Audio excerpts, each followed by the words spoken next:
ఢిల్లీ రాజకీయాలు కూడా చూశారు. కాంగ్రెస్ పార్టీలో ఏదైనా పదవి రావాలంటే ఢిల్లీ నాయకులకు గులాంగిరి చేస్తే మాత్రమే కాంగ్రెస్ పార్టీలో పదవులు వస్తాయని బయట టాకు. వాస్తవేనది? అది అవాస్తవం అండి. ఇప్పుడు అలా అనుకుని ఉంటే ఈరోజు నేను మీరే అన్నారు కింది స్థాయి నుంచి అక్కడికి వెళ్ళినానని చెప్పేసి, నేను అంత స్థాయిలో వెళ్ళిపోతుండే కదా ఢిల్లీ వరకు. ఎవరికేం గులాంగిరి చేయలే? ఎవరికి ఏం గులాంగిరి చేయలేదు. నాకు ఎవరు కూడా బ్యాక్ సపోర్ట్ లేరు, ఎవరు లేరు. కేవలం నేను చేసిన కష్టంకి ఈరోజు అంతవరకు ఎదిగాను.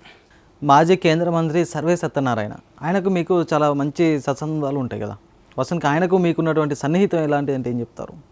సర్వే సత్యనారాయణ గారు అంటే మా సార్ పెద్ద మనిషి, నాకు తండ్రి లాంటి వారు.